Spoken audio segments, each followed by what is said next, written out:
நான் ஆணையிட்டா அது நடந்து விட்டா, நான் ஆணையிட்டால் அது நடந்து விட்டால் இங்கு ஏழைகள் வேதனை படமாட்டார். உயிர் உள்ளவரை ஒரு துன்பமில்லை, அவர் கண்ணீர் கடலிலே விழமாட்டார், அவர் கண்ணீர் கடலிலே விழமாட்டார்.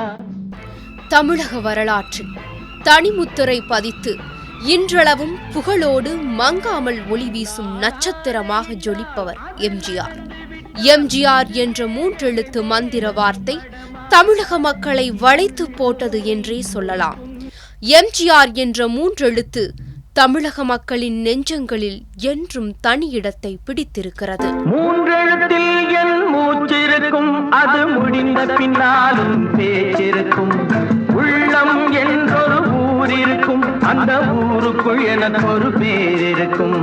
கடமை அது கடமை, கடமை அது கடமை. புரட்சித் தலைவர், பொன்மனச் செம்மல், வாதியார் என்ற பெயர்களுக்கு சொந்தக்காரரான எம்ஜிஆர் தமிழ் திரையுலகிலும் அரசியலிலும் நிலைத்த புகழை பெற்றவர். பிறப்பு ஒரு சம்பவமாக இருந்தாலும் இறப்பு சரித்திரமாக இருக்க வேண்டும் என்ற முன்னாள் குடியரசுத் தலைவர் அப்துல் கலாமின் பொன்மொழிக்கேற்ப அமைந்ததுதான் புரட்சித் தலைவர் எம்ஜிஆரின் வரலாறு. நான் உங்கள் வீட்டு பிள்ளை, இது ஊர் அறிந்த உண்மை. நான் உங்கள் வீட்டு பிள்ளை, இது ஊர் அறிந்த உண்மை. நான் செல்லுகின்ற பாதை பேரறிஞர் காட்டும் பாதை. இலங்கையின் கண்டிக்கு அருகேயுள்ள நாவலப்பிட்டியில் மருதூர் கோபால மேனனுக்கும் சத்யபாமாவுக்கும் மகனாக கடந்த 1917 ஆண்டு ஜனவரி மாதம் 17 பிறந்தார் எம்ஜிஆர். அவருடைய தந்தை மருதூர் கோபால மேனன் வழக்கறிஞராக கேரளாவில் பணிபுரிந்தார். அவருடைய அண்ணன் பெயர் எம்ஜி சக்கரபாணி. தன்னுடைய தந்தை மறைவுக்கு பின்னர் தமிழ்நாட்டின் கும்பகோணத்தில் எம்ஜிஆர் குடியேறினார். குடும்ப சூழ்நிலை காரணமாக சிறு வயதிலேயே அவர் நாடகங்களில் நடிக்க தொடங்கினார். பின்னர் படிப்படியாக உயர்ந்து திரைப்படங்களில் நடிக்க துவங்கினார். பணம் சம்பாதிக்க வேண்டும் என்ற எண்ணத்தில் தனது பெயரை முதல் முறையாக ஒரிஜினல் பாய்ஸ் என்ற நாடக குழுவில் பதிவு செய்தார். அவருடைய சகோதரர் எம்ஜி சக்கரபாணி இந்த குழுவில் உறுப்பினராக இருந்தார். சில ஆண்டுகளுக்கு பிறகு நாடகத்தில் நடிப்பதை விட்டுவிட்டு 1935 ஆண்டு தமிழ் திரையுலகில் நுழைந்தார் எம்ஜிஆர். 1936 ஆண்டில் சதி லீலாவதி என்ற படத்தில் துணை கதாபாத்திரமாக முதல் முறையாக நடித்தார். 1940 ஆண்டுகளில்தான் அவருக்கு முன்னணி கதாபாத்திரத்தில் நடிக்க வாய்ப்புகள் கிடைத்தது. காந்தி பிறந்தது பூமியில் எதற்காக? தோழா ஏழை நமக்காக. கங்கை யமுனை காவிரி வைகை ஓடுவதற்காக? நாளும் உழைத்து தாகம் எடுத்த தோழர்கள் நமக்காக. கேள்விக்குறி போல் முதுகு வளைந்து உழைப்பது எதற்காக? மானம் ஒன்றே பெரிதென எண்ணி பிழைக்கும் நமக்காக. கண்ணருகில் பெண்மை குடியேற, கையருகில் இளமை தடுமாற, தென்னை இளநீரின் பதமாக ஒன்று நான் தரவாகிதமாக.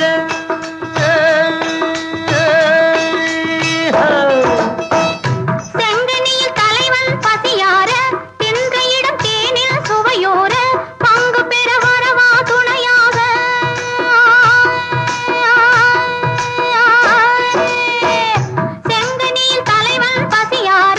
தின்ற இடம் தேனில் சுவையோ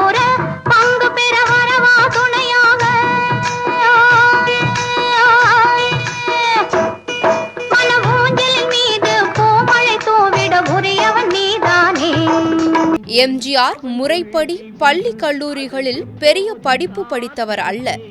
என்றாலும் கல்லூரிகளில் படித்தவர்களை விட அதிக விஷயங்களை படித்தவர். தமிழிலே ஆழமான புலமை மிக்கவர். பல துறைகளிலும் எம்ஜிஆர் பெற்றிருந்த பரந்த ஆழமான அறிவுக்கு அவர் அதிக அளவில் பல விஷயங்களை படித்ததே காரணம். தமிழ் சினிமாவில் அந்த காலகட்டத்தில் பார்த்திராத வர்த்தக ரீதியான ரொமான்டிக் மற்றும் ஆக்ஷன் ஹீரோ என்று அவரை உருவாக்கிய படம் ராஜகுமாரி.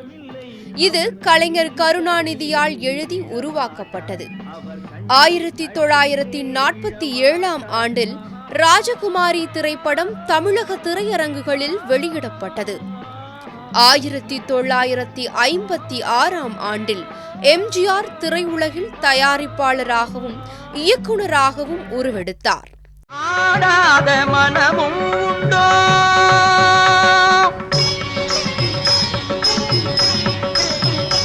நடை அலங்காரமும் அழகு சிங்காரமும் கண்டு ஆடாத மனமும் உண்டோ, நடை அலங்காரமும் அழகு சிங்காரமும் கண்டு ஆடாத மனமும் உண்டோ.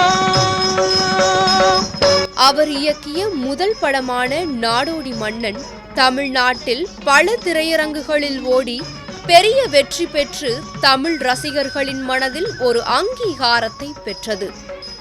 எங்க வீட்டு பிள்ளை, அடிமை பெண், தாயை காத்த தனையன், படகோட்டி, ரகசிய போலீஸ் 115, 1000ல் ஒருவன், குலே பகவாலி, குடியிருந்த கோயில், மாட்டுக்காரவேலன், எங்கள் தங்கம், குமரிக்கோட்டம், வேட்டைக்காரன், ஒளிவிளக்கு, இதயக்கனி, மலைக்கல்லன், நாளை நமதே உள்ளிட்ட திரைப்படங்கள் எம்ஜிஆரை தமிழ் திரையுலகின் உச்சத்திற்கு கொண்டு சென்றன.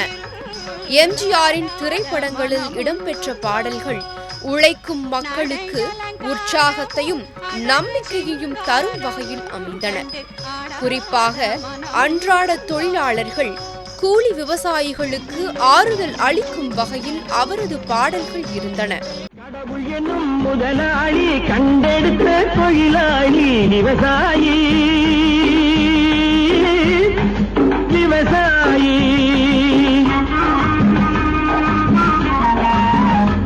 முன்னேற்ற பாதையிலே மனச வைத்து முழு மூச்சாய் அதற்காக தினம் உழைத்து, முன்னேற்ற பாதையிலே மனச வைத்து முழு மூச்சாய் அதற்காக தினம் உழைத்து, மண்ணிலே முத்தெடுத்து பிறர் வாழ, மண்ணிலே முத்தெடுத்து பிறர் வாழ வழங்கும் குணமுடையோன் விவசாயி. அன்பே உன் அன்னை, அறிவே உன் தந்தை, உலகே உன் கோவில், ஒன்றே உன் தேவன்.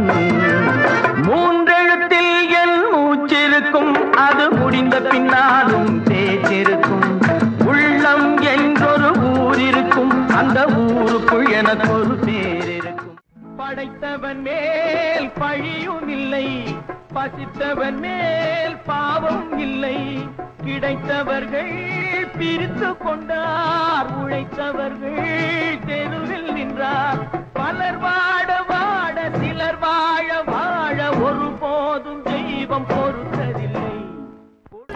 ஒரு இயக்குனராக தனது முதல் படத்தின் வெற்றியை தொடர்ந்து அவர் 2 படங்களை இயக்கி நடிக்கவும் செய்தார். அவை உலகம் சுற்றும் வாலிபன் மற்றும் மதுரையை மீட்ட சுந்தரபாண்டியன் ஆகும். 1971இல் வெளியான ரிக்ஷாக்காரன் படத்தில் ஒரு முக்கிய கதாபாத்திரத்தில் நடித்ததால் எம்ஜிஆர் அவர்களுக்கு சிறந்த நடிகருக்கான தேசிய விருது கிடைத்தது. எம்ஜிஆர் தமிழ் திரைப்பட உலகில் மிக முக்கியமானவர்களில் ஒருவராக விளங்கினார். எம்ஜிஆர் நடித்த திரைப்படங்கள் 135. இவற்றுள் அவர் கதாநாயகனாக நடித்த படங்களின் எண்ணிக்கை 115. அனைவரும் ஒன்று எனும் உணர்வினில் வளர்வது இன்று, உழைப்போர் அனைவரும் ஒன்று எனும் உணர்வினில் வளர்வது இன்று. வலியோர் ஏழையை வாட்டிடும் கொடுமை இனி ஒரு நாளும் நடக்காது, இனி ஒரு நாளும் நடக்காது. நேருக்கு நேருக்கு நேராய் வரட்டும், நெஞ்சில் குனிவிருந்தான், நெஞ்சில் குனிவிருந்தான். தமிழ் திரையுலகில் கோலோச்சி கொண்டிருந்த காலகட்டங்களில் மக்களின் மிகப்பெரிய செல்வாக்கை பெற்றிருந்த எம்ஜிஆர் தனது அடுத்த கட்ட வளர்ச்சிக்கு தேவையான பாதையை அரசியலை நோக்கி திருப்பினார். எம்ஜிஆர் ஆரம்ப நாட்களில் காங்கிரஸ் ஆதரவாளராகவும் நேதாஜி பக்தராகவும் இருந்தார். பின்னர் ராஜகுமாரி, மந்திரிகுமாரி படப்பிடிப்பு நாட்களில் கலைஞர் கருணாநிதியுடன் கொண்ட நட்பால் பேரறிஞர் அண்ணாவின் திராவிட முன்னேற்றக் கழகத்தின்பால் ஈர்க்கப்பட்டார். இதைத் தொடர்ந்து திராவிட முன்னேற்றக் கழகத்தின் முக்கிய உறுப்பினராகவும் எம்ஜிஆர் திகழ்ந்தார். நெஞ்சம் உண்டு, நேர்மை உண்டு, ஓடு ராஜா, நேரம் வரும் காத்திருந்து பாரு ராஜா. நெஞ்சம் உண்டு, நேர்மை உண்டு, ஓடு ராஜா, நேரம் வரும் காத்திருந்து பாரு ராஜா. அஞ்சி அஞ்சி வாழ்ந்தது போதும் ராஜா, அஞ்சி அஞ்சி வாழ்ந்தது போதும் ராஜா, நீ ஆற்று வெள்ளம் போல் எழுந்து ஓடு ராஜா. நெஞ்சம் உண்டு, நேர்மை உண்டு, ஓடு ராஜா, நேரம் வரும் காத்திருந்து பாரு ராஜா. அப்போது தாம் நடித்த திரைப்படங்களில் திமுகவை ஆதரிக்கும் வசனங்கள் மற்றும் காட்சிகளை புகுத்தினார். எம்ஜிஆரை போற்றி புகழும் வரிகள் அடங்கிய பாடல்கள் தவறாமல் இடம்பெற்றிருந்தன. எம்ஜிஆர் அக்கட்சியின் பொருளாளராகவும் நீண்ட காலம் பணியாற்றினார். பேரறிஞர் அண்ணாதுரையின் மறைவுக்கு பின் முதலமைச்சராக பதவியேற்ற கலைஞர் மு. கருணாநிதியுடன் ஏற்பட்ட முரண்பாடுகள் காரணமாக எம்ஜிஆர் திராவிட முன்னேற்றக் கழகத்திலிருந்து வெளியேறினார். கடந்த 1972ஆம் ஆண்டு ஜனவரி 17ஆம் தேதியில் அண்ணா திராவிட முன்னேற்றக் கழகம் என்ற பெயரில் புதிய கட்சி ஒன்றை எம்ஜிஆர் ஆரம்பித்தார்.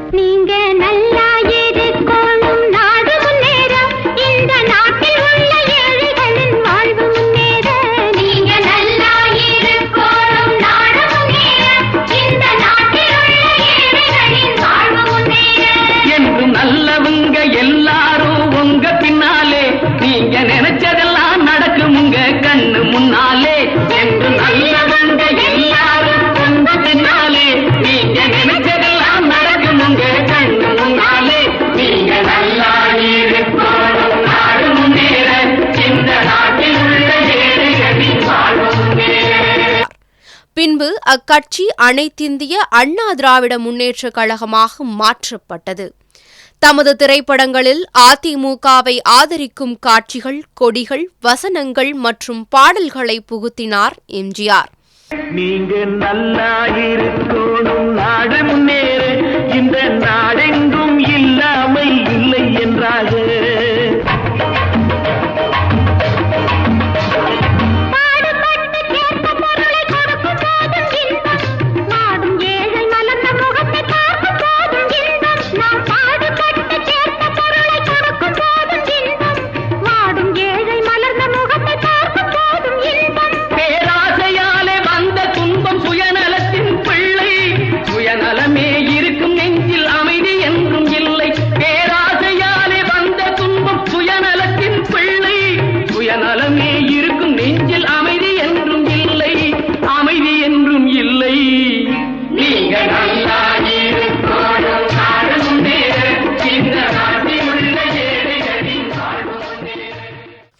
முதலாக போட்டியிட்ட திண்டுக்கல் தொகுதியில் அதிமுக பெரும் வெற்றி பெற்றது. கடந்த 1977ஆம் ஆண்டில் நடைபெற்ற சட்டசபை பொதுத் தேர்தலில் அதிமுக பெரும் வெற்றி பெற்று தமிழ்நாட்டின் முதலமைச்சராக பொறுப்பேற்றார் எம்ஜிஆர். கடந்த 1984ஆம் ஆண்டில் கடுமையாக நோய்வாய்ப்பட்டும் தமிழக அரசியல் வரலாற்றில் தேர்தல் பிரச்சாரத்திற்கே வராமல் முதலமைச்சரான ஒரே தலைவர் எம்ஜிஆர்.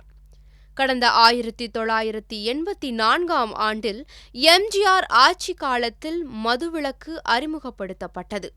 மேலும் சத்துணவு திட்டம், கைம்பெண், ஆதரவற்ற பெண்களுக்கு திருமண உதவி, தாலிக்கு தங்கம் வழங்குதல், மகளிருக்கு சேவை நிலையங்கள், பணிபுரியும் பெண்களுக்கு தங்கும் விடுதிகள், தாய் சேய் நல இல்லங்கள், இலவச சீருடை வழங்குதல் திட்டம், இலவச காலணி வழங்குதல் திட்டம், இலவச பற்பொடி வழங்குதல் திட்டம், இலவச பாடநூல் வழங்குதல் திட்டம், வறட்சி காலத்தில் லாரிகள் மூலம் குடிநீர் வழங்குகின்ற திட்டம் உள்ளிட்ட பல்வேறு திட்டங்களை அப்போதைய முதலமைச்சராக இருந்த எம்ஜிஆர் அறிவித்தார். இந்த திட்டங்களால் மக்கள் மனதில் இன்றளவிலும் அவர் நீங்கா இடம் பிடித்துள்ளார் என்று சொன்னாலும் அது மிகையல்ல. தாயக தமிழர்களுக்கு மட்டுமில்லை, இலங்கை தமிழர்களுக்கும் ஆதரவு கரம் நீட்டியவர் எம்ஜிஆர். இலங்கையில் சிங்கள பேரினவாத கும்பல் ஆட்சியில் தமிழர்கள் கொன்று குவிக்கப்பட்டனர். தமிழர்களை கருவறுக்க துடித்த சிங்கள கும்பலை சின்னாபின்னமாக்க சீரும் சிறுத்தைகளாக, பாயும் புலிகளாக கொதித்தெழுந்தது விடுதலை புலிகள். அந்த இயக்கத்தின் தன்னிகரில்லா தலைவர் பிரபாகரன் சென்னை வந்தபோது அவரை அழைத்து தமது முழு ஆதரவை தெரிவித்தவர் புரட்சித் தலைவர் எம்ஜிஆர். விடுதலை புலிகளுக்கு எம்ஜிஆர் மறைமுகமாக பொருளுதவி வழங்கினார் என்றும் தகவல் உண்டு. நான் ஆணையிட்டால் அது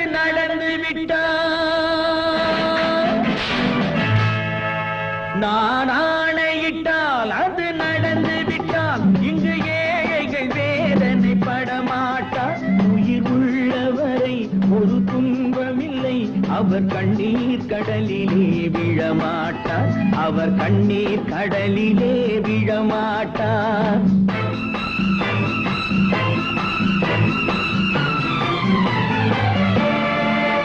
நான் ஆணையிட்டால் அது நடந்து விட்டால் இங்கு ஏழைகள் வேதனை படமாட்டார். உயிர் உள்ளவரை ஒரு துன்பமில்லை, அவர் கண்ணீர் கடலிலே விழமாட்டார். அவர் கண்ணீர் கடலிலே விழமாட்டார். 30 ஆண்டுகளுக்கு முன் தமிழகத்தில் எங்கே கடும் மழை என்றாலும் பாதிக்கப்பட்ட மக்களின் துயர் துடைக்க முதலில் நீண்ட கரங்கள் எம்ஜிஆருடையவை. சென்னையில் மழை பாதிப்பு நேரங்களில் எம்ஜிஆரின் வீட்டில் பெரிய பெரிய அண்டாக்களில் சோறு வடிக்கப்படும்.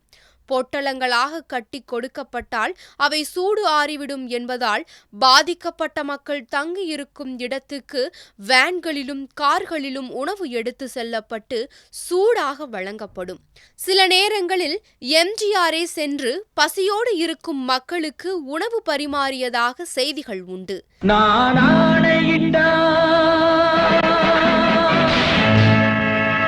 அது நடந்து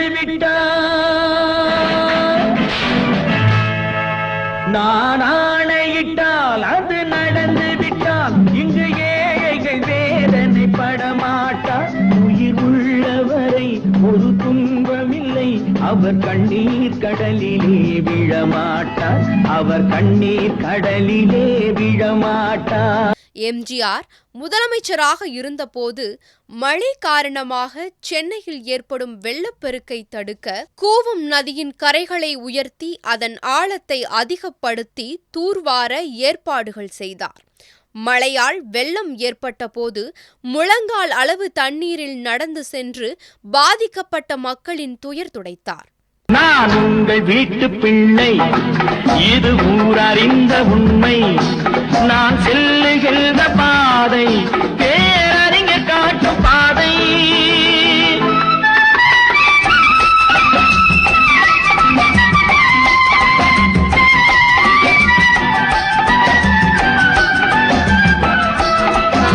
கோவில் என்றால் கோபுரம் காட்டும் தெய்வம் உண்டு அங்கே.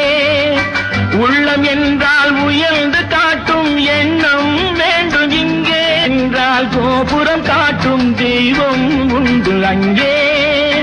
உள்ளம் என்றால் உயர்ந்து காட்டும் எண்ணம் வேண்டும் இங்கே. பிறந்த நாடே சிறந்த கோயில், பேசும் மொழியே தெய்வம். இதை மறந்திடாமல் வாழ்ந்து வந்தால் கோபுரமாகும் கொள்கை. நான் உங்கள் வீட்டு பிள்ளை, இது ஊரறிந்த உண்மை. நான் செல்லுகின்ற பாதை பேரறிஞர் காட்டும் பாதை. மக்கள் திலகமாக திகழ்ந்த எம்ஜிஆர் மாற்றுக் கட்சி தலைவர்களுடன் அரசியல் நாகரீகத்தை கடைபிடித்து நட்புறவுடன் திகழ்ந்தார். தந்தை பெரியார், பெருந்தலைவர் காமராசர் உள்ளிட்ட தலைவர்கள் மீது எம்ஜிஆர் மிகுந்த மரியாதை வைத்திருந்தார். பெருந்தலைவர் காமராசர் எனது தலைவர், பேரறிஞர் அண்ணா எனது வழிகாட்டி என்று பகிரங்கமாக தெரிவித்தவர் எம்ஜிஆர். சக நடிகர்களுடன் நட்பு பாராட்டிய எம்ஜிஆர் நடிகர்களுக்காகவும் பக்கபலமாக இருந்தவர். அதனால்தான் எம்ஜிஆரின் 100ஆண்டு விழா கொண்டாடும் வேளையிலும் அவரை மறக்காத மாற்றுக் கட்சியினரும் புரட்சித் தலைவரின் புகழ் பாடுகின்றனர். புரட்சி எம்ஜிஆர் அவர்கள் ஒரு தனி வரலாறு, தனி சகாப்தம். அவர் அரசியலில் வந்த பிறகு, கட்சி ஆரம்பித்த பிறகு, முதலமைச்சர் ஆன பிறகு தான் மக்களுக்கு நன்மைகள் செய்தார்னு கிடையாது. அவர் சாதாரணமாக சினிமாவில் அவருடைய அரசியல் வாழ்க்கையை தொடங்கின காலத்தில் இருந்தும் சரி, சினிமா வாழ்க்கையை தொடங்கின காலத்தில் இருந்தும் சரி, அந்த காலத்தில் அவர் சம்பாதித்த பணங்கிறது கோடிகள் கிடையாது. அந்த காலத்தில் தொடக்கத்தில் சில ஆயிரங்கள் தான், பின்னாடி சில லட்சங்கள், இதுதான் அவருடைய சம்பளம்.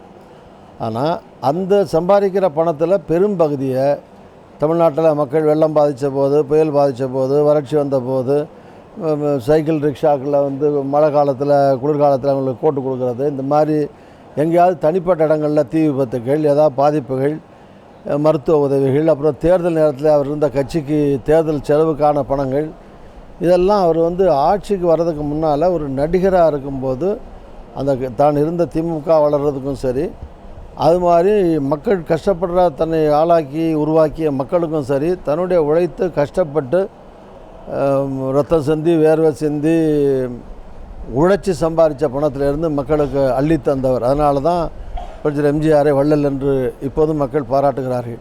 அவர் முதலமைச்சராக சத்துணவு திட்டம் கொண்டு வந்தார், ஏழை மக்களுக்கு வேஷ்டி கொடுத்தார், சேலை கொடுத்தார், பல்வேறு திட்டங்களை அரசாங்கத்தின் சார்பில் செய்தார் என்பதெல்லாம் மகிழ்ச்சிக்குரியது.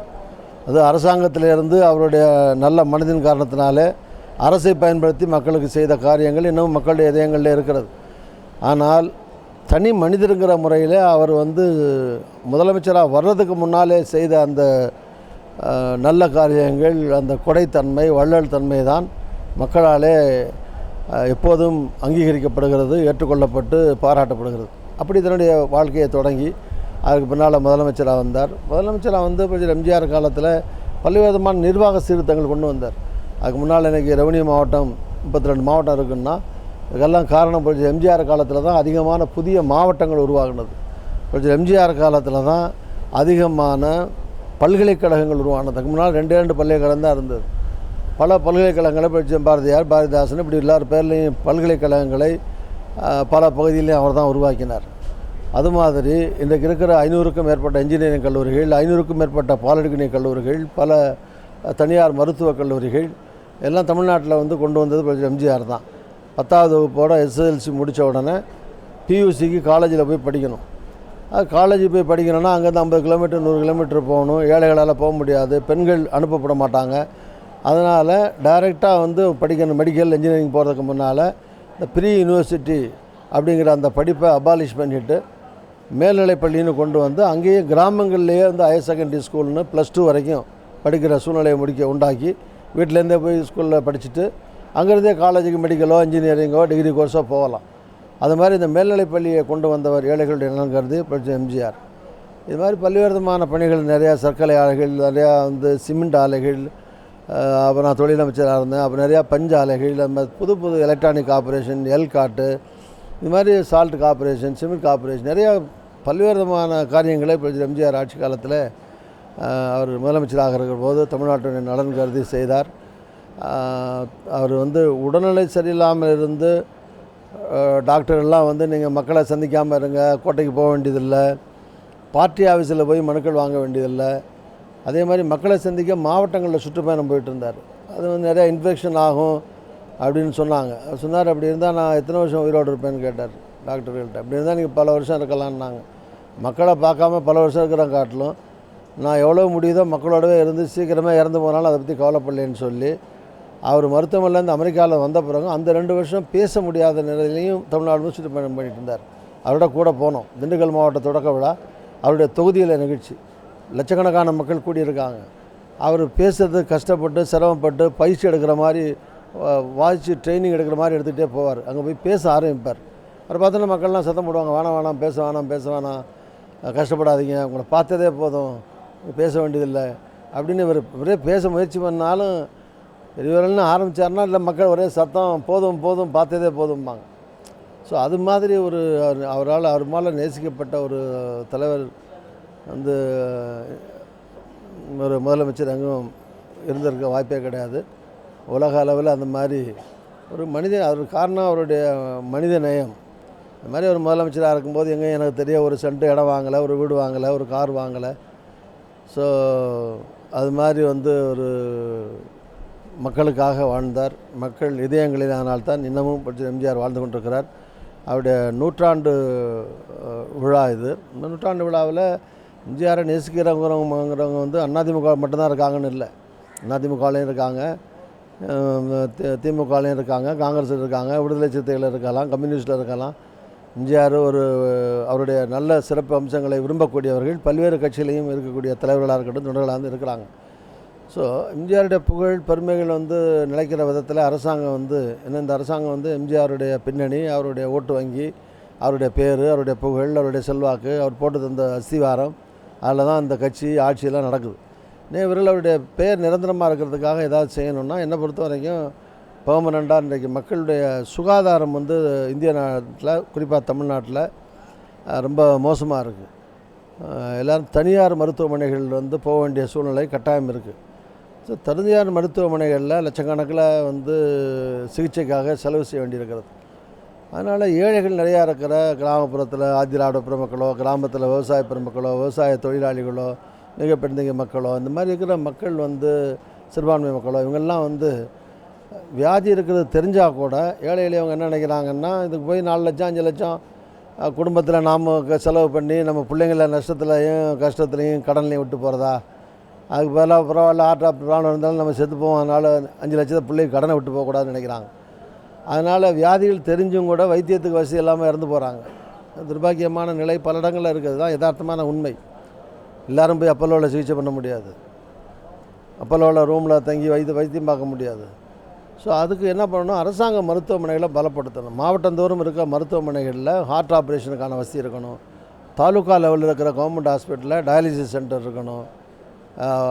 பல சக்கரை வியாதி பெரும்பான்மையான சாதாரண எல்லாருக்கும் இருக்கிற வியாதி மாதிரி ஆகிடுச்சு. இப்போ அதை வந்து ஒரு டெஸ்ட் பண்ணுறதுக்கோ, டயாலிசிஸ் பண்ணிக்கிறதுக்கோ, கிட்னி டிரான்ஸ்பிளான்ட்டுக்கோ தாலுக்கா லெவலில் இருக்கிற மருத்துவமனைகள் வந்து பலப்படுத்தப்படணும். அதுக்கு சில கோடிகளை அரசாங்கம் ஒதுக்கலாம். அதே மாதிரி மாவட்ட லெவலில் government medical college hospital, government hospitals வந்து நிறையா பண்ணணும். இப்போ இன்சூரன்ஸ் ஸ்கீம்ஸ் இருக்குது, அது எல்லாருக்கும் கிடைக்கிறதில்ல. அதனால் இன்சூரன்ஸ் ஸ்கீமை விரிவாக்கணும். வைத்தியம் வந்து இலவசமாக்கப்படணும் மக்களுக்கு. அது வந்து ஒரு அடிப்படை. இப்போ ரைட் டு எஜுகேஷன் மாதிரி ரைட் டு ஹெல்த், சுகாதாரமாக இருக்கிறங்கிறது மக்களுடைய அடிப்படை உரிமைகளில் ஒன்றா ஆக்கப்படணும். அதனால் எப்படி மற்ற right to food, right to education இருக்கிற மாதிரி ரைட் டு ஹெல்த் ஆக்கப்படணும். அதனால் இலவச சிகிச்சை மக்களுக்கு பல கட்டங்களிலையும் ஏழைகளுக்கு கிடைக்கிற விதத்தில் primary health centres, taluk hospitals, district level hospitals இதெல்லாம் பண்ணி அதில் எம்ஜிஆர் நினைவாக எம்ஜிஆருடைய நினைவு kidney transplant centres, heart operation சென்டர்ஸ்னு வைக்கலாம். அது மாதிரி ஏதாவது பெர்மனண்ட்டாக ஏதோ ஒரு கட்டடத்தை ஒரு கட்டடத்தில் வச்சு பேர் வைக்கிறதுக்கு பதிலாக தமிழ்நாடு முழுதும் மக்கள் பலனடைகிற விதத்தில், ஏழைகள் பலனடைகிற விதத்தில், இன்னும் வாழ்நாள் முழுதும் ஏழைகளுக்காக தான் வாழ்ந்தார். அதனால் இது மாதிரி ஏதாவது அரசாங்கம் பெர்மனண்ட்டாக ஏதாவது ஒரு பேர் நினைக்கிற விதத்தில் ஒரு ஸ்கீம், அதுக்காக எம்ஜிஆர் மருத்துவ திட்டம் அப்படின்னு அறிவித்து மெயினாக ஹார்ட் டயாலிசிஸ் இந்த மாதிரி முக்கியமான நீரோ போன்ற ப்ராப்ளம்ஸ் இதுக்கெல்லாம் முன்னுரிமை தருகிற விதத்தில் செய்யலாங்கிறது என்னுடைய கருத்தாகும். எனக்கு அவரோடு உண்டு. அவர்கள் முதலமைச்சராக இருந்த காலத்திலே திருநெல்வேலி மாவட்டத்திலே நடந்த இடைத்தேர்தலின் போது நம்முடைய முன்னாள் அமைச்சர் மரியாதைக்குரிய ஆரம் வீரப்பன் அவர்கள் அந்த தேர்தலிலே போட்டியிட்ட காலத்திலே நான் அந்த மாவட்ட காங்கிரஸ் கட்சியினுடைய தலைவராக இருந்தேன்.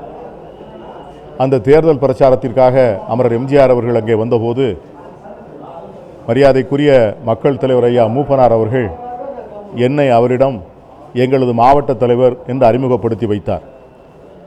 அந்த நேரத்தில் அண்ணா திராவிட முன்னேற்ற கழகத்திற்குள்ளே இருந்த சில பிரச்சனைகளின் காரணமாக தேர்தல் பணிகளை முழுமையாக காங்கிரஸ் பேரியக்கமே எடுத்து முன்னின்று செய்தது.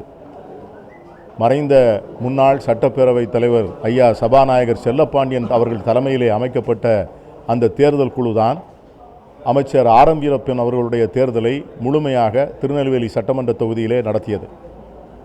அந்த நேரத்திலே அறிமுகப்படுத்திய போது என்னை அவர் அன்போடு அழைத்து முதுகிலே தட்டி கொடுத்து, இவ்வளவு சிறிய வயதிலே மாவட்ட தலைவர் பொறுப்புக்கு வந்திருப்பது காங்கிரஸில் மிகவும் ஆச்சரியமான ஒன்று என்று சொல்லி அந்த தேர்தல் பிரச்சாரத்தின் முழுமையும் என்னை அருகிலேயே வைத்து கொண்டார். ஒரு மனித நேயர், மக்களுடைய உணர்வுகளை புரிந்து கொண்டவர்.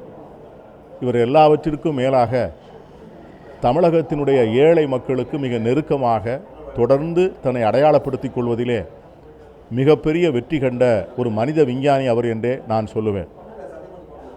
அவர் திராவிட இயக்கத்தை சார்ந்தவர் என்று இன்று ஏற்றுக்கொள்ளப்பட்டாலும் கூட அவர் ஒரு முழுமையான தேசியவாதி என்பதிலே யாருக்கும் மாற்று கருத்து இருக்க முடியாது. அண்ணா அவர்கள் வழிகாட்டி பெருந்தலைவர் காமராஜர் எனது தலைவர் என்று பகிரங்கமாக அறிவித்தவர். ஒரு காங்கிரஸ்காரராக தன்னுடைய அரசியல் பயணத்தை மேற்கொண்டவர். அன்னை இந்திரா காந்தி அவர்களுடைய அருமையான அன்புக்கும் அற்புதமான பாசத்திற்கு முற்பட்டவராக அன்னை இந்திரா காந்தி அவர்கள் அவர் நோய்வாய்ப்பட்டிருந்த நேரத்திலே மத்திய அரசு என்னவெல்லாம் செய்ய முடியுமோ அத்தனையும் செய்து அவரை சிறப்பான ஏற்பாடுகளோடு தனி விமானத்திலே அமெரிக்காவுக்கு அனுப்பி வைத்து அவரை உயிரோடு மீண்டும் கொண்டு வந்து அவரை தேர்தலிலே போட்டியிட வைத்து மீண்டும் அவரை முதலமைச்சராக்கிய பெருமை அண்ணா திராவிட முன்னேற்றக் கழகத்திற்கு உண்டு என்றாலும் சொன்னாலும் கூட அதை வடிவமைத்து ஊக்குவித்து முழு முதலாக காரணமாக இருந்தவர் அன்னை இந்திரா காந்தி என்பதை விவரம் தெரிந்தவர்கள் இன்று மறந்து கொள்ள மாட்டார்கள். இன்று முதலமைச்சர் ஜெயலலிதா அவர்கள் மறைந்த நேரத்திலே கூட அன்னை இந்திரா காந்தியை போன்ற ஒரு பிரதமர் இருந்திருந்தால் இப்படியெல்லாம் நடந்திருக்குமா என்று கூட நான் யோசித்திருந்தேன். அதைப்போல அமரர் ராஜீவ்காந்தி அவர்கள் அவரை அண்ணா என்று அன்போடு அழைத்தவர்.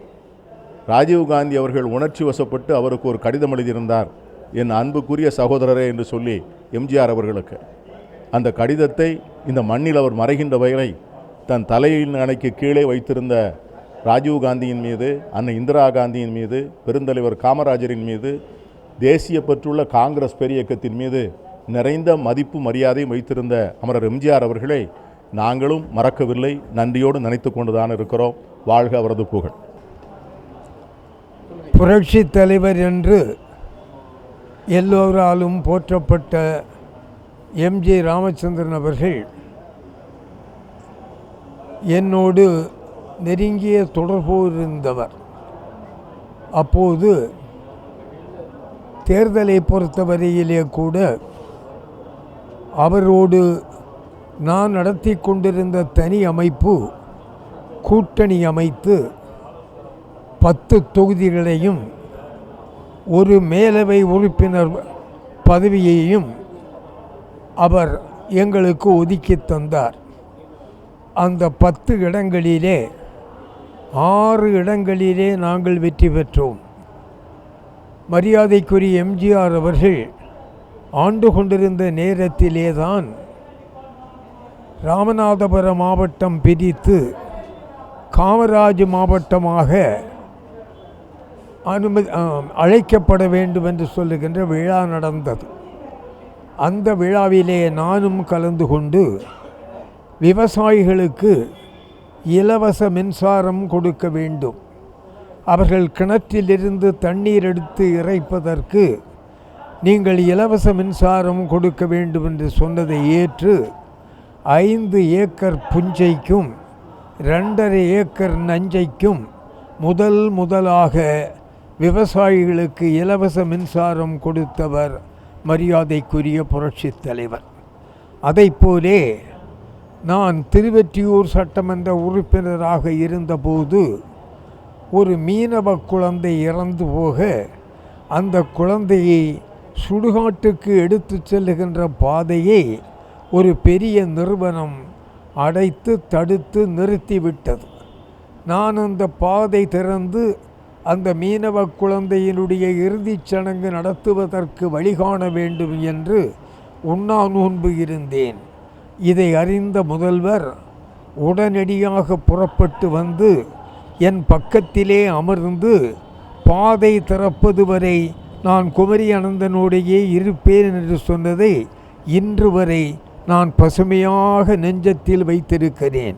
அப்படி பெரிய கட்சியா சிறிய கட்சியா, பெரியவனா சிறியவரா என்று பார்க்காமல் மனித நேயத்தோடு பணிபுரிந்த எம்ஜிஆர் அவர்களுடைய பிறந்த 100வது ஆண்டில் அவர் எந்த நாளும் புகழோடு மக்களால் பேசப்படுகின்ற அளவுக்கு அவருடைய சிறப்பு ஓங்க வேண்டும்.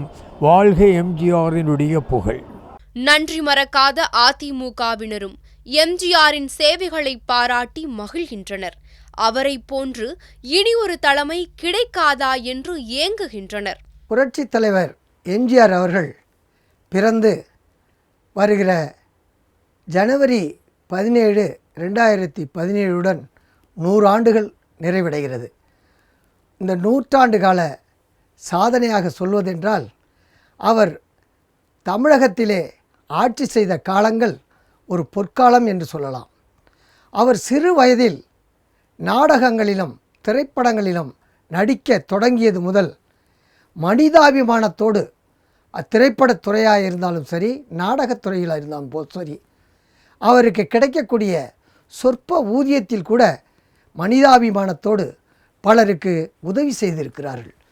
அன்றைய காலகட்டங்களில் அவர் வாழ்ந்த வால்டாக்ஸ் சாலையில் உள்ள வீட்டில் அவர் காலையில் புறப்பட்டு கோடம்பாக்கம் படப்பிடிப்பு நிலையங்களுக்கு வந்து தனது பணிகளை முடித்துவிட்டு செல்லும் பொழுது ஒவ்வொரு ஏழை பங்காளனாக, ஒவ்வொரு வருத்தப்படக்கூடிய வாழ்க்கையில் நிம்மதி இல்லாமல் சாலை ஓரங்களில் தனது வாழ்க்கையை கழிக்கக்கூடிய மக்களை பார்த்தால் ஒவ்வொரு நாளும் அவர்களுக்கு முடிந்த அளவு உதவிகளை செய்துவிட்டு தான் அவர் வீட்டுக்கு செல்வாராம். சொற்ப ஊதியம்தானே என்ற அளவில் தனது பணத்தை சேமித்து வைத்துக்கொள்ள விருப்பப்பட மாட்டார் அவர். அப்படி சாதாரணமான நிலையில் இருக்கும் பொழுது கூட ஏழைகளின் மீது மிகவும் அன்பு பாராட்டியவர். அவர்களுக்கு உதவிகள் பல செய்தவர். ஒரு முறை மிகப்பெரிய மழை பெய்து கொண்டிருந்த நேரத்திலே சென்னையில் அவர் கண்ட காட்சி மனதை உருக்கி இருக்கிறது. எங்கு பார்த்தாலும் சைக்கிள் ரிக்ஷாக்களும் அப்பொழுது இந்த சென்னையின் பல பகுதியிலே மழையில் நினைந்தவாறு சைக்கிள் ரிக்ஷாக்களை அவர்கள் ஓட்டிச் சென்றிருக்கிறார்கள். அதை பார்த்து மிகவும் மனம் பாதித்து அவர் அந்த பகுதியில் இருந்த எல்லோருக்கும் சைக்கிள் ரிக்ஷா ஓட்டக்கூடிய நண்பர்களுக்கெல்லாம் தனது சொந்த பணத்திலிருந்து அவர்களுக்கெல்லாம் மழையில் நினையாமல் சைக்கிள் ரிக்ஷா ஓட்ட வேண்டும் என்று கூறி அவர்களுக்கெல்லாம் மழையில் பாதுகாத்து கொள்ளக்கூடிய மழை கோட்டுகளை வாங்கி அன்று கொடுத்திருக்கிறார். அதுபோல் அவர் ஒவ்வொரு முறையும் மிகப்பெரிய புயல் அடித்த பொழுது அன்று காங்கிரஸ் ஆட்சி நடந்து கொண்டிருந்த காலத்தில் உடனடியாக அந்த நிலையை கேள்விப்பட்டு எவ்வளவு உதவி செய்ய முடியுமோ அவ்வளவையும் நான் செய்கிறேன் என்று சொல்லி அதன்படி செய்திருக்கிறார்கள். அப்படி அவர் ஒவ்வொரு நாளும் தர்ம காரியங்கள் செய்து கொண்டே இருந்தார்கள். இன்னும் சொல்லப்போனால் அவர் வாழ்ந்து மறைந்து இந்த 100ஆம் ஆண்டு நிறைவு பெற்று இந்த 101ஆம் ஆண்டு தொடங்கக்கூடிய காலத்தில் கூட அவர் சொத்து என்று வைத்திருந்த அந்த ராமாவரம் தோட்டத்திலே ஒரு மேல்நிலை காது கேளாத, வாய் பேச முடியாத, பேச்சுத்திறன் குறைந்த குழந்தைகளுக்காக ஒரு மேல்நிலைப் பள்ளியை தொடங்கி வைத்து அறக்கட்டளை வாயிலாக அதை நடத்துவதற்கு அவர் வழிவகை செய்து கொடுத்து சென்றிருக்கிறார்கள். அப்படி செய்த புரட்சி தலைவர் பொன்மனச் செம்மல் எம்ஜிஆர் அவர்கள் அதை தொடர்ந்து அவருக்கு என்னவெல்லாம் சொத்துக்கள் எஞ்சி இருந்ததோ அந்த சொத்துக்களை அறக்கட்டளையாக உருவாக்கி அந்த அறக்கட்டளையை இன்னாரெல்லாம் நிர்வகிக்க வேண்டும், ஒவ்வொருவருக்கும் குறிப்பிட்ட காலங்கள் நிர்வாகம் செம்மையே நடைபெற வேண்டும் என்ற நோக்கத்தில் செய்து அதனை தொடர்ந்து அந்த சொத்துக்களை பராமரித்து அதன் மூலமாக கல்வி சாலைகளையும் அந்த வாய் பேச முடியாத, காது கேளாத குழந்தைகளுக்கு செய்ய வேண்டிய ஒவ்வொரு செயல்களையும் அவர்கள் தங்கியிருந்து அந்த விடுதியிலே அவர்கள் உணவு உண்ணக்கூடிய அளவிலே அவர்களுக்கு என்னென்னலாம் தேவையோ அவைகளெல்லாம் எழுத்துப்பூர்வமாக செய்து கொடுத்து தொடர்ந்து காலத்துக்கு இந்த சொத்துக்கள் அழிந்து விடக்கூடாது என்பதற்காக ராமாவரம் சொத்தாகட்டும், வடபழனியில் உள்ள சொத்தாகட்டும், ஆலந்தூரில் உள்ள சந்தை ஆகட்டும், இவைகளெல்லாம் காலத்துக்கு நிலைத்து நீடித்து இருக்க வேண்டும். அதை தொடர்ந்து அரசாங்கம் நியமிக்கக்கூடிய ஓய்வு பெற்ற நீதி அரசர்களை கொண்டு அவைகள் பராமரிக்கப்பட வேண்டும் என்று அவர் ஒரு உயில் எழுதி வைத்து சென்றிருக்கிறார்கள். அப்படி அவர்கள் தனக்கென்று எதையுமே வைத்து கொள்ளாமல் எஞ்சிய சொத்துக்களையும் அறக்கட்டளையாக்கி சென்றிருக்கார்கள். அதுபோல் அவர் ஆட்சிக்கு முதல்வராக வந்து பொறுப்பேற்ற பிறகு குழந்தைகளுக்கு தேவையான சத்துணவை எப்படியெல்லாம் தமிழகம் முழுவதும் எங்கெல்லாம் கிடைக்கச் செய்ய வேண்டுமோ அனைத்து இடங்களுக்கும் சத்துணவு கிடைக்கச் செய்தார். சிறிய கிராமங்களில் கூட அந்த குழந்தைகளுக்கு வயிறார நல்ல சத்துணவை கொடுக்க அவர் ஏற்பாடு செய்து கொடுத்தார். அதோடு மட்டுமல்லாமல் காலணி இல்லாமல் சென்ற குழந்தைகளை பார்த்ததும் எல்லா குழந்தைகளுக்கு படிக்க செல்லக்கூடிய அந்த குழந்தைகளுக்கு பள்ளிக்கூடம் செல்லக்கூடிய அந்த சிறார்களுக்கு சிறுமிகளுக்கு காலணிகளை கொடுக்க செய்தார். அதோடு மட்டுமல்ல சீருடைகள் கொடுக்க செய்தார். குழந்தைகள் படிக்க போகும்போது நல்ல விதமாக சீருடை அணிந்து போக வேண்டும் என்ற நோக்கத்திலே சீருடைகளை கொடுக்க செய்தார். பள்ளியில் கட்டணம் இல்லாமல் படிக்கக்கூடிய ஒரு வாய்ப்பினை ஏற்படுத்தி கொடுத்தார். இவ்வாறு தொழிலாளர்களுக்கு வேண்டிய அனைத்து உதவிகளையும் செய்து கொடுத்தார். அவர் சென்றவிடமெல்லாம் லட்சக்கணக்கான மக்கள் கூடினார்கள். அதையெல்லாம் பார்த்து அவர் ஒவ்வொரு பகுதிக்கும் என்னென்ன அத்தியாவசிய தேவைகள் என்று கேட்டு உணர்ந்து அதன்படி கிராமங்கள் தோறும் கழிவிடங்களை கட்டி கொடுக்க அன்றே அவர் பணித்தார். ஒவ்வொரு ஊரும் தண்ணீரை பெற்று தேவையான அடிப்படை வசதிகளுடன் செயல்பட வேண்டும் என்று அன்று இருந்த உள்ளாட்சி அமைப்புகளுக்கு வேண்டிய உதவிகளை செய்து எவ்வளவு தொகைகள் செலவிட வேண்டுமோ அவ்வளவு தொகைகளை செலவு செய்து ஒவ்வொரு கிராம சாலையும் மேம்படச் செய்தார்கள். அவர்கள் வாழ்ந்த காலத்தில் சிற்றூர்களுக்கெல்லாம் கூட பேருந்துகளை இயக்கினார்கள். அப்படி அவர் ஒரு பொற்காலத்தை இந்த மக்களுக்காக தமிழகத்திற்காக தன்னையே அர்ப்பணித்து கொண்டு ஒவ்வொரு செயல் திட்டங்களையும் தீட்டி செய்து கொடுத்தார்கள். அவர் செய்த சாதனைகள் ஒன்றா இரண்டா சொல்லிக்கொண்டே போகலாம். ஏராளமான கல்வி நிலையங்களை உருவாக்கி கொடுத்தார்கள். அதோடு அல்லாமல் தனது நோக்கத்திற்கு ஏற்ப என்னவெல்லாம் படிக்க வேண்டும் குழந்தைகள் என்று நினைக்கிறார்களோ அவர்களை அந்த நோக்கத்தின்பால் படிக்க ஒவ்வொரு பகுதியிலும் தொழிற்பயிற்சி கல்லூரிகளையும் அவர்கள் ஏற்படுத்தி கொடுத்தார்கள். அதற்கான வழிவகைகளை செய்து கொடுத்தார்கள். இப்படி அவர் வாழ்ந்த காலத்தில் ஏழைகளின் மேலும் தொழிலாளர்கள் மீதும் அவர் கொண்டிருந்த அன்பு சொல்லி மாளாது. அவ்வளவு அவர்கள் செய்திருக்கிறார்கள். புரட்சி தலைவர் எம்ஜிஆர் அவர்கள் 100 ஆண்டு காலம் வாழ்ந்திருக்க வேண்டும். அவர் இந்த 17ஆம் தேதி 100 ஆண்டு நிறைவடைந்து 101வது ஆண்டு இப்பொழுது தொடங்கிறது.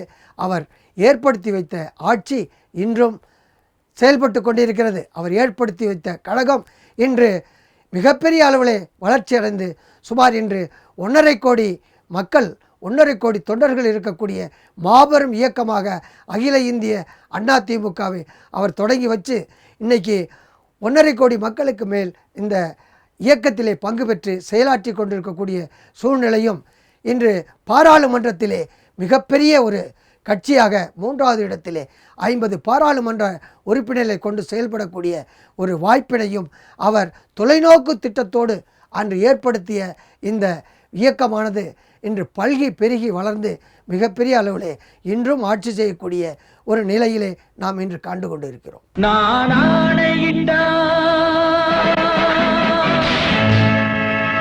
அது நடந்து விட்டால்,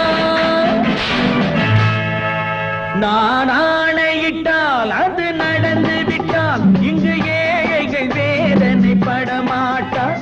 உயிர் உள்ளவரை ஒரு துன்பமில்லை, அவர் கண்ணீர் கடலிலே விழமாட்டார், அவர் கண்ணீர் கடலிலே விழமாட்டார்.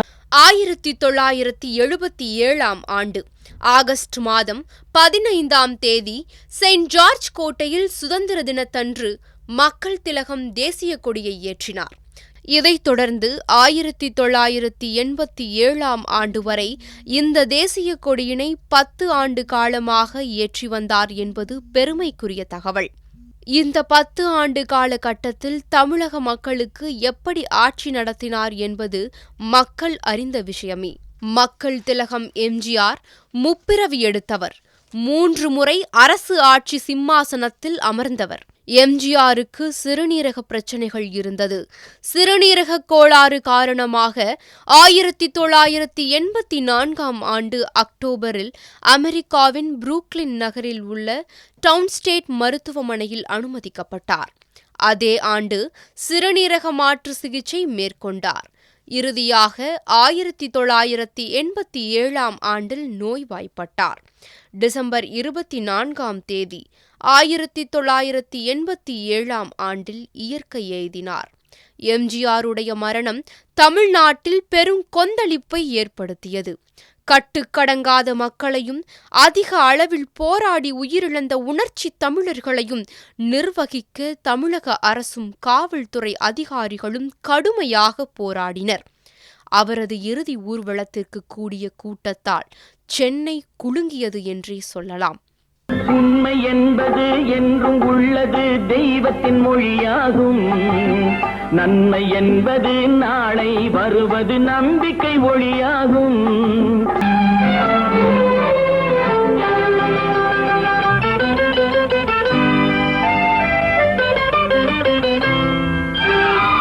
பொருள் கொண்ட பேர்கள் மனம் கொண்டதில்லை, தரும் கைகள் தேடி பொருள் வந்ததில்லை. பொருள் கொண்ட பேர்கள் மனம் கொண்டதில்லை, தரும் கைகள் தேடி பொருள் வந்ததில்லை.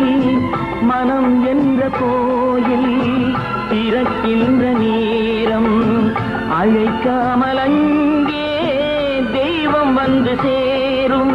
அழுதவர் சிரிப்பதும் சிரித்தவர் அழுவதும் விதி வழி வந்ததில்லை. ஒருவருக்கென்றே உள்ளதை எல்லாம் இறைவனும் தந்ததில்லை.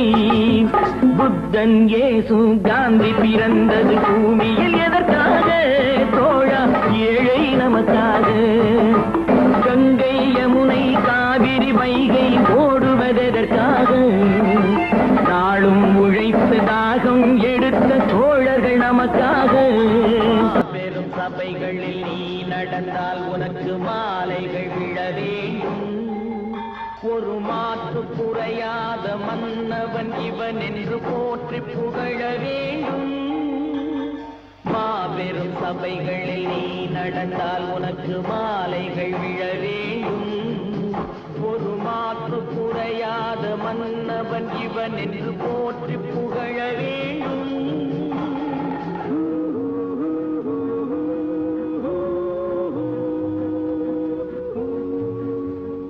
உன்னை அறிந்தால் நீ உன்னை அறிந்தால் உலகத்தில் போராடலாம். உயர்ந்தாலும் தாழ்ந்தாலும் தலை வணங்காமல் நீ வாழலாம்.